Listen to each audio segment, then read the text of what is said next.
Ketemu lagi, dan hari ini saya akan ajak teman-teman semua jalan-jalan sekitaran Exeter, dan kita mulai dari sini, Exeter St. David Station. Nah, hari ini spesialnya saya akan ngebahas tentang kota Exeter ini dan juga bagaimana awalnya saya mengenal Exeter. Dan kita akan lihat beberapa landmark. Salah satu contohnya di belakang saya ini namanya St. David's Church. Jadi ini gereja St. David's. Inilah asal muasal kenapa namanya Stasiun St. David's, karena dekat dengan gereja ini yang di belakang saya. Nah, ini juga salah satu daerah yang terkenal, namanya General Radford Buller Statue. Ini jenderalnya, salah satu jenderal zaman dahulu kala, dan itu adalah Clock Tower. Ini biasanya kalau kita menuju kota dari arah kampusnya dari arah sana. Nah, jalan ke situ menuju kota, nah itu lewatin Clock Tower. Kota Exeter ini adalah ibu kota dari County Devon ya. County itu mungkin kurang lebih setara provinsi kalau di Indonesia. Jadi di UK ini ada berbagai county, dan salah satunya namanya Devon. Devon ini lokasinya berada di barat daya, berarti ya selatan barat dari Pulau Britania. Dan dia jaraknya dari London kurang lebih naik kereta sekitar 2 jam, 2,5 jam. Dan jadi dia cukup jauh dari pusat kota lah. Tapi di sini jadi teman-teman bisa melihat sisi lain dari Inggris Raya, tidak hanya melihat dari kota London lah, karena justru itu tidak menggambarkan Inggris yang sesungguhnya. Nah, salah satunya bisa lihat di Devon ini, dan sini ibu kotanya namanya Exeter, dan bisa saya bilang Devon ini merupakan provinsi atau county tercantik oleh alamnya. Nah, alam di sini luar biasa, masih sangat tidak tersentuh oleh modernisasi ya. Jadi masih sangat alami, sangat indah, bagus, dan teman-teman yang suka jalan-jalan ke alam sangat cocok untuk bisa ke Devon sini atau ke Exeter. Nah, di depan kita itu namanya stasiun Exeter Central.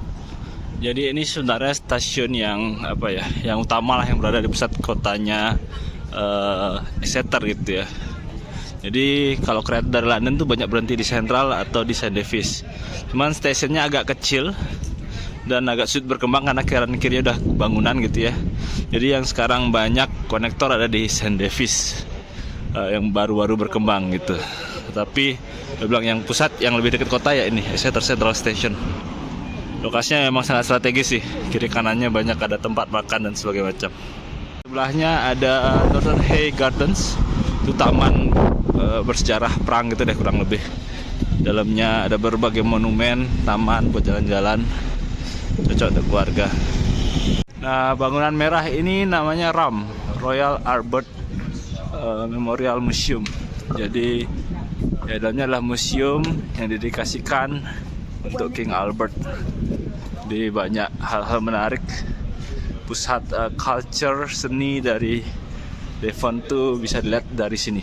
Misalnya ada di atas tuh Royal Albert Memorial Museum. Jadi banyak ada event-event menarik sih, gratis biasanya di sini yang bisa teman-teman lihat. Nah, kita sampai di persimpangan pusat kota Exeter. Jadi ini kayak jalan utama perdagangan gitu sih di kota Exeter. Dan teman-teman lihat arsitekturnya cantik banget. Dan salah satunya dari sini nggak bisa lewat mobil biasa ya, biasanya banyak kendaraan umum atau truk bawa barang gitu, tapi yang biasa nggak bisa. Dan ini salah satu bangunan yang paling menarik, bangunan bergaya apa sih namanya, Tudor ya. Ini masih menggunakan gaya aslinya. Nanti kita cari deh sejarahnya. Tapi salah satu yang masih dipertahankan dan bentuknya menurut saya cantik banget sih. Ini kita dalam anginnya kenceng banget ya.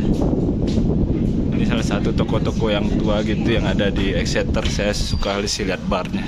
Mungkin kalau udah ke Exeter akan sering main ke sini. Ini barnya lucu banget tuh. Bar tua gitu, dan ada toko sepatu yang masih handmade. Saya rasa tokonya juga cukup tua tuh, tapi lagi tutup ya. Lalu ada Saint Martin Church tiba-tiba. Oke. Dan tibalah kita di pusat budaya pusat kegiatan dari kota Exeter itu ada di sini, di Exeter Cathedral. Ini banyak hal-hal menarik, nanti saya akan ceritakan tentang Exeter Cathedral ini. Jadi bangunannya sudah sangat tua sekali umurnya. Oke. Kita akan cari tempat untuk ngobrol ya. Nah, jadi saya mau ngobrol nih, gimana saya bisa mengenal kota Exeter pertama kali. Jadi sebenarnya ini bermulai dari riset ya, atau tesis saya ketika saya S2 dulu. Nah, sebelum saya datang ke Inggris, tentu saya hanya mengenal kota-kota utama ya. London terutama pasti semua orang tahu. Dan saya lebih kenal Oxford, karena Oxford itu sebenarnya cukup dekat, cuma sekitar sejam naik bus dari London gitu ya, atau Cambridge, atau kota-kota bola seperti Manchester, Liverpool. Ya itu saja lah yang saya tahu. Exeter sama sekali tidak dalam peta pengetahuan saya tentang kota-kota di Inggris Raya. Kemudian singkat cerita, saat saya S2, saya ambil riset yang lumayan menantang saat itu, yaitu saya melakukan modeling menggunakan model kebakaran hutan yang dikembangkan di Inggris, namanya Jules Inferno. Itu modelnya lumayan rumit gitu datanya, dan itu masih menggunakan bahasa Fortran yang cukup tua gitu ya. Dan saya belajar itu cukup lama. Nah, karena model yang saya gunakan ini dikembangkan oleh negara Inggris, maka dia terhubung dengan lembaga resmi yang mengelolanya, yaitu di sini dikelola oleh namanya Met Office. Met Office itu sederhananya kalau di Indonesia itu BMKG lah gitu ya. Cuman di sini Met Office itu lumayan punya pengaruh yang kuat lah, karena dia punya dana yang besar, kemudian dia bisa mempengaruhi banyak kebijakan, dan datanya digunakan oleh militer juga. Singkat cerita, saya mengerjakan penelitian itu, riset itu tentang model kebakaran hutan menggunakan Jules Inferno tadi. Kemudian dengan berbagai dramanya lah, saya harus coding sendiri, sempat codingnya macet, saya hampir gagal lulus lah karena hal tersebut. Kemudian akhirnya berhasil jalan, dan ada hasil lah yang bisa saya sampaikan gitu. Karena di diskusi terakhir dengan supervisor saya, itu namanya Apostolos Folgarakis, profesor dari Yunani gitu ya, tapi kerja di Imperial College London. Saya dulu S2 di Imperial College London. Kemudian hasilnya dilihat, dan ada bagian yang menarik gitu ya. Dan beliau bilang, kamu harus pergi ke Met Office, karena model ini dikembangkan oleh Met Office gitu. Kamu ceritakan apa yang kamu temukan pada mereka gitu ya, dan diskusi di sana gitu. Saya iakan, dan baiknya supervisor saya saat itu langsung mencarikan dana untuk saya bisa pergi ke Exeter tanpa, maksudnya untuk transportasi itu dibiayai lah oleh dia, untuk bolak-balik transportasi, makan dan segala macam itu dibiayai. Nah, tapi saya nggak tahu sebenarnya Met Office itu ada di mana gitu ya, dan bagaimana cara masuknya. Akhirnya saya email, kontak-kontakan, dibantu oleh supervisor saya. Dan ternyata Met Office itu adanya di kota Exeter ini gitu. Yang saya lihat peta, wah lumayan juga ya, 2,5 jaman naik kereta. Tapi ya sudahlah, dibiayain sama kampus kan, sama supervisor saya, ya sudah saya berangkat aja. Jadi itulah pertama kali akhirnya saya berangkat ke Exeter, dan itu akhir dari masa kuliah saya, mungkin sekitaran bulan Agustus September 2017 lah kurang lebih ya. Ya saya lupa, Juli ya Pak, Juli sampai antara Juli September itulah. Jadi sudah di ujung masa tesis saya, riset saya. Dan saya ke Exeter, dan saya sempat nginap di rumah teman saya namanya Gede. Kebetulan dia studi di sini, tapi bidangnya beda jauh dengan saya. Dia di hukum gitu bidangnya, dan saya belajar di bidang climate. Saya datang ke kota Exeter, kotanya kecil, jauh lebih kecil daripada London, tapi saya pribadi jatuh cinta. Karena meskipun kotanya kecil, bisa teman-teman lihat tidak banyak orang gitu, tapi sepertinya semua orang ramah, saling kenal satu sama lain. Kotanya compact gitu ya, kemana-mana dekat gitu. Emang nggak banyak bisa dilihat, tapi untuk hidup, terutama kalau kita bawa keluarga, saya rasa ini tempat yang sangat bagus sekali lah. Exeter ini menawarkan segala hal ada dalam tempat yang kecil gitu dah. Jadi untuk mau cari kafe pun atau tempat pub itu ya juga ada di sini, meskipun nggak terlalu banyak gitu. Jadi saya rasa perfect size gitu. Cuman singkat cerita, akhirnya saya bertemu dengan orang di Met Office. Di sana saya punya pengalaman yang menarik, karena ternyata Met Office di sini sangat ketat sekali pengamanannya. karena memang katanya sih Med Office di sini tuh punya data-data yang sangat penting lah. Dia menjalankan model yang sangat besar sekali, sehingga kita sangat dibatasi, tidak bisa sembarangan masuk. Jadi harus pakai pas gitu atau kartu khusus gitu.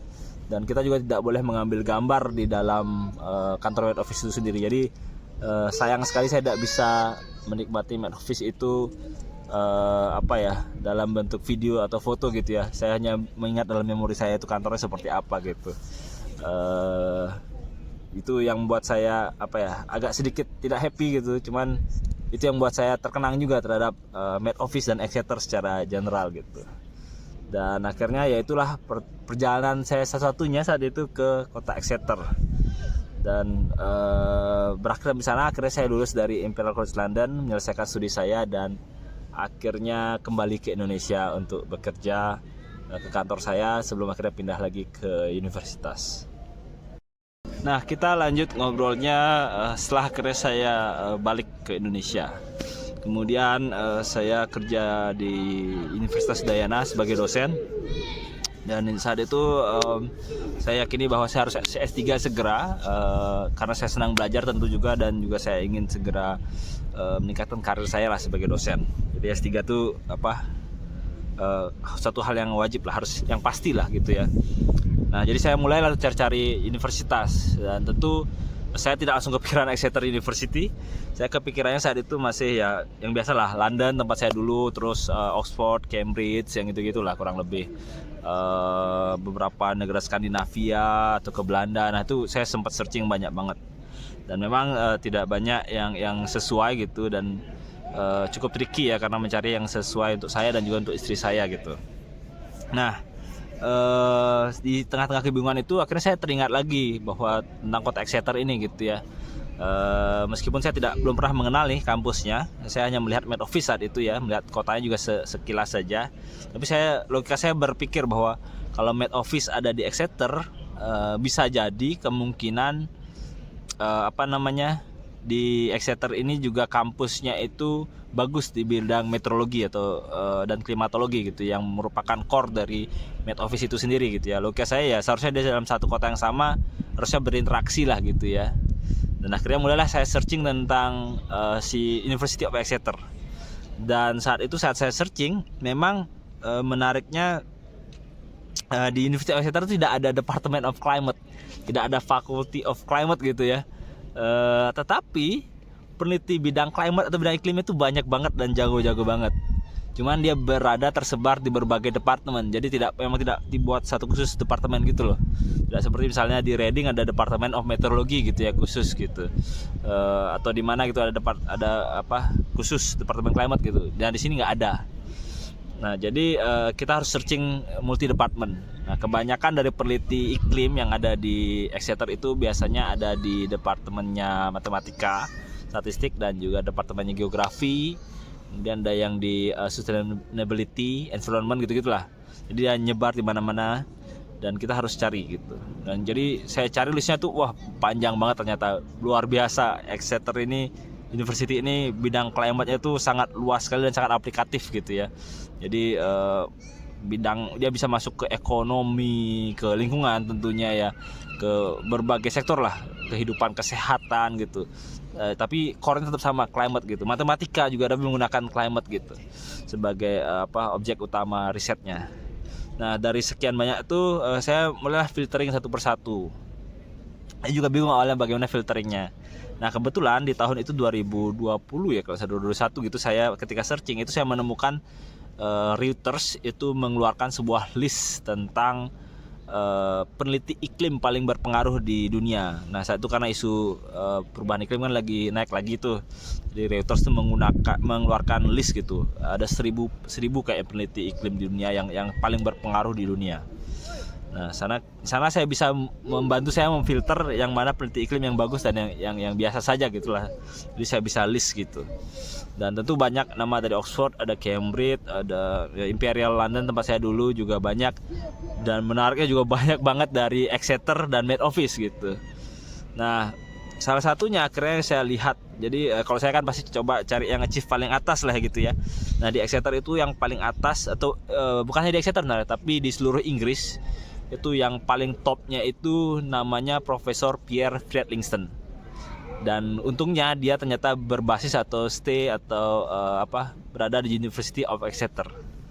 Nah, Prof Pierre Friedlingston ini punya pengaruh yang besar karena dia pernah menang Nobel Prize of Peace gitu. Mungkin secara tidak langsung ya, karena itu yang mendapatkan Nobel Peace Prize itu sebenarnya IPCC atau sebuah organisasi gitu. Cuman dia peneliti utamanya gitu ya, saat itu menyatakan tentang dampak emisi karbon ini terhadap perubahan iklim lah. Itu dapat Nobel dan dia penulis utamanya.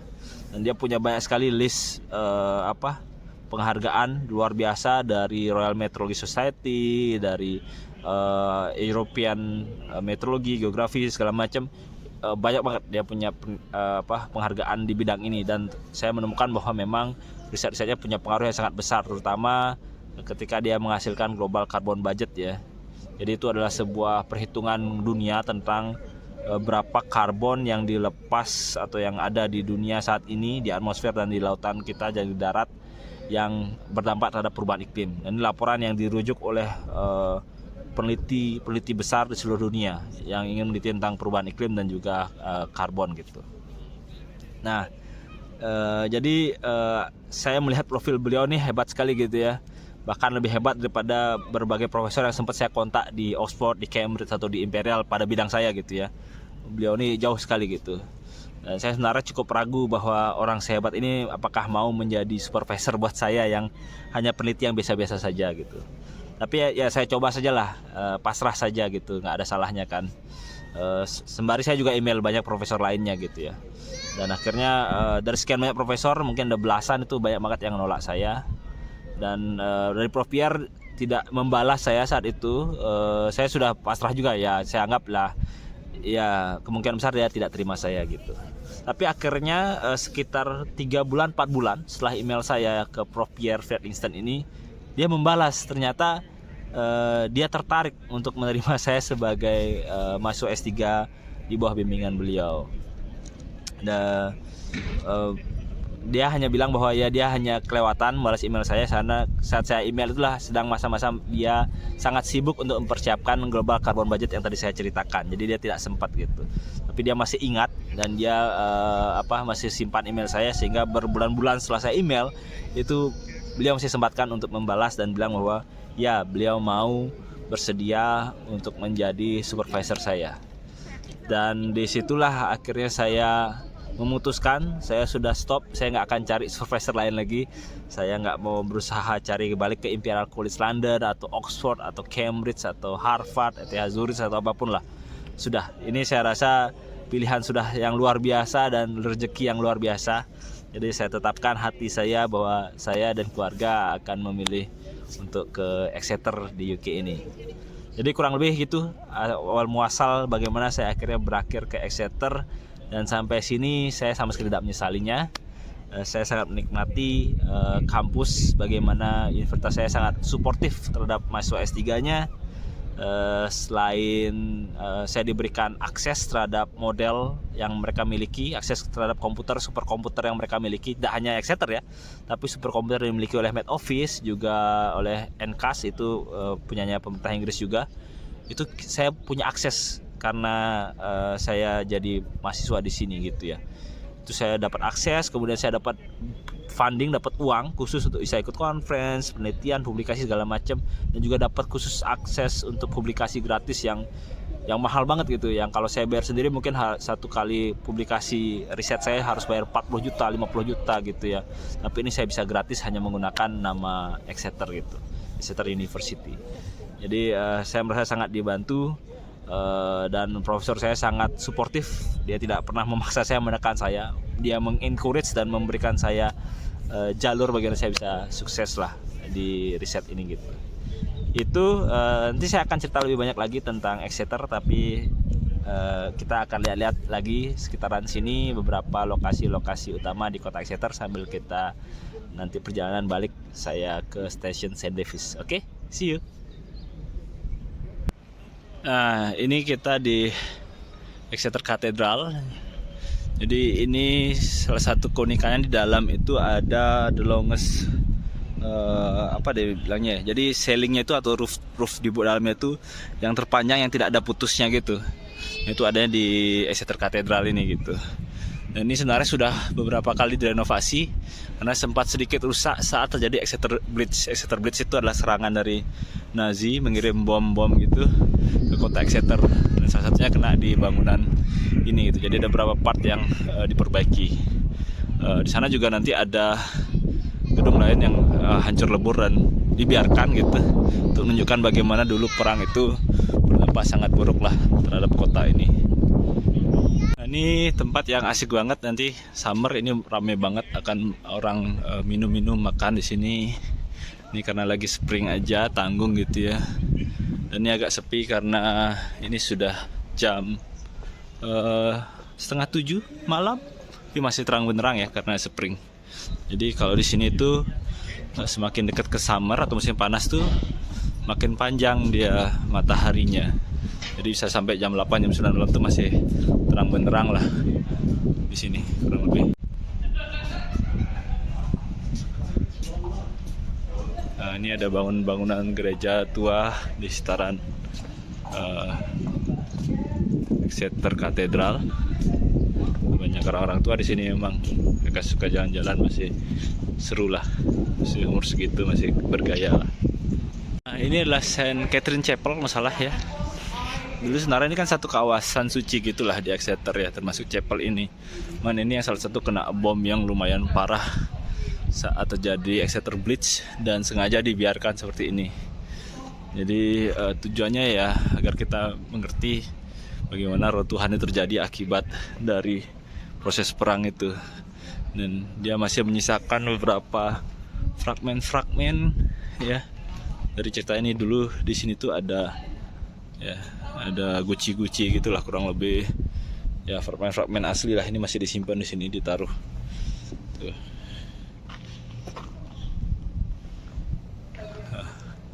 Bahkan loncengnya pun masih dibiarkan di sana ya. Jadi ini untuk menunjukkan di sini chapel dulunya, dan sekarang sudah hancur lebur karena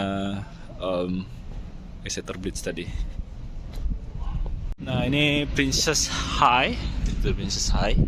Ini pusat perbelanjaan gitulah di kota Exeter. Ini sudah pada banyak yang tutup karena di minggu ini tuh ada nih coronation ya. Jadi ada acara penganugerahan mahkota buat King Charles, sehingga tidak banyak kegiatan di kota. Selain ini memang sudah malam ya, di toko-toko sudah pada tutup, jadi nyisakan tinggal bar, restoran gitulah kurang lebih.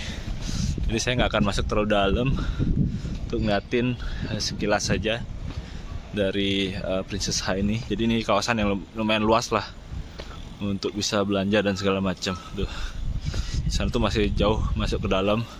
Sana juga tempat belanja, ada restoran dan segala macam. Oke.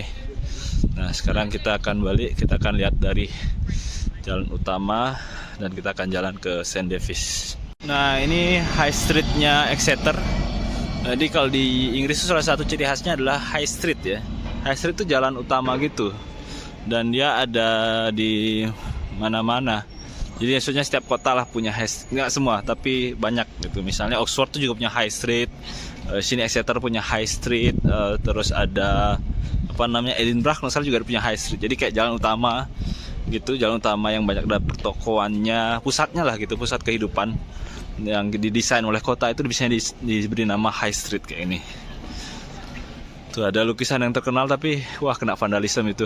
Ada yang ngasih tanda merah itu, nggak tahu kenapa. Ini St. Stephen Bowes ya. Jadi Exeter Chiefs season tickets. Oke. Ada acara rugby itu. Nah, ini kita lagi ketemu bangunan bergaya, kalau salah namanya gaya Tudor ya, yang cantik-cantik kayak gini ya. Nah, ini sebenarnya ada di banyak kota lah tipe-tipe ini. Jadi ini bukan satu-satunya ada di Exeter, ada cukup banyak. Nah, ini sangat menarik karena lokasinya ada di tengah-tengah kota Exeter gitu, si bangunan tua ini. Di tengah-tengah bangunan modern lainnya tiba-tiba ada bangunan tua yang masih terjaga. Itu namanya dia bilang apa nih, Hoosier Stylers. Oke. Ya di bawahnya sih toko biasa sih, Lakeland, Tesco, Sport Direct, nih toko-toko biasa lah. Tapi di atasnya ya bangunan ini, nggak tahu masih kepake atau nggak, hanya tinggal hiasan aja mungkin. Ya kota Exeter kan memang ya kecil gitu, jadi mana deket, tempat wisatanya di sana, tempat belanjanya di sana, tempat bermain anak di sana, restoran, kafe, pub juga di lokasi yang berdekatan, jadi gampang untuk bisa kemana-mana. Mungkin untuk wisata nggak terlalu wah banget ya, biasa aja, banyak kota di Inggris yang serupa lah.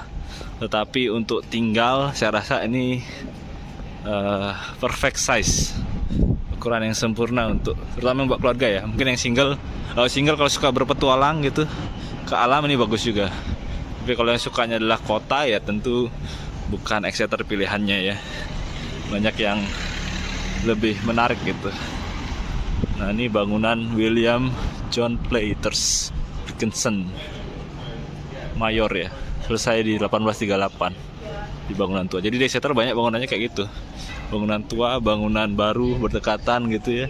Terus bangunan tuanya sudah dipakai untuk hal lainnya gitu, jadi mall, jadi apa gitu, macem-macem. Oke, kita bisa coba sini. Nah, ini isinya ya tempat bar, pub, restoran gitu sih kurang lebih. Ya ada Rosa Thai, ini makanan Thailand, atau sudah pho, makanan Vietnam tentunya ya. Dan ini jadi selain tadi ada Princess High, ada di sini juga daerah-daerah perbelanjaan yang bisa dieksplor oleh teman-teman kalau ke Exeter. Ini ada makanan Lebanon, Comptoir Lebanese. Terus ada pho, itu makanan Vietnam. Ya, post office ada di sini. Ya lumayan lengkap lah untuk kota kecil. Di tengah-tengah mall gini nih, ini mall gitu ya. Terus ada bangunan tua yang dibiarkan gitu. Ini kayak bagian dari gereja nih. Tuh.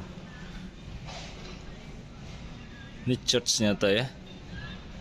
Kecil banget tapi dipertahankan gitu. Sepertinya masih berfungsi juga karena ada beberapa reklame yang masih ada di sana gitu. Lucu banget kotanya. Nah ini namanya Iron Bridge, nggak ada hubungan dengan Iron Man ya. Jadi ini adalah jembatan yang terbuat dari besi, sebenarnya gitu ya sih sederhananya. Nah mungkin sekarang biasa aja, tapi di zamannya dulu dibangun, ini salah satu yang sangat fundamental lah dan keren banget lah buat bridge dari iron gitu. Dan ini salah satu batas kota dari Exeter dulunya. Jadi di sini tuh adalah city gate gitu ya. Jadi Exeter tuh dulu dibangun dengan dikelilingi tembok yang cukup luas gitu ya. Dan masyarakatnya dijaga di dalam satu tembok berbentuk lingkaran gitu. Nah jadi hanya berapa akses khusus untuk bisa keluar dari area tersebut, salah satunya lewat jalan ini gitu. Nah ini melewati jembatan yang namanya Iron Bridge. Dulunya nggak ada bangunan kiri kanannya, jadi ini hanya jalan khusus untuk bisa keluar masuk kota lah. Nah sekarang sih sudah jadi bangunan kiri kanannya. Nah, ini salah satu tempat yang sangat menarik lah. Jadi kalau kita keliling kota Exeter tuh akan lihat banyak batas batas di zaman dahulu kala gitu. Satu gereja yang cantik juga namanya St. Michael's and All Angels Church. Ya sangat bagus dilihat kalau dari arah Iron Bridge yang tadi. Tuh, Iron Bridge. Dan kita sekarang ke sana menuju St. David's. Nah ini bangunan St. David Church yang tadi dekat station, cuman dari belakang. Jadi belakangnya kayak gini. Ada jalan khusus gitu. Jadi bangunan itu yang salah satu tua. Jadi landmark khusus. Jadi daerah sini namanya St. David's semua. St. David's Station, sini namanya St. David's Hill, St. David's, I don't know, banyak lah. Nah itu merujuk pada gereja yang tadi. Ini turunan spesial kalau kita mau ke St. David's, jalan kaki paling cepat lewat turunan ini. Saya nggak tahu sih nama gangnya ini apa ya, tapi ini emang dibuat khusus, dirapikan seperti ini khusus untuk kita bisa ke St. David's Station. Gitu, soalnya mobil harus muter sedikit lah. Ini kayaknya enak banget yang tinggal di sini karena bisa langsung ke St. Davis. Terima kasih semuanya. Terima kasih udah nonton sampai habis. Saya sudah sampai di St. Davis. Jadi vlognya sampai di sini dulu. Sampai jumpa di vlog berikutnya. Bye bye.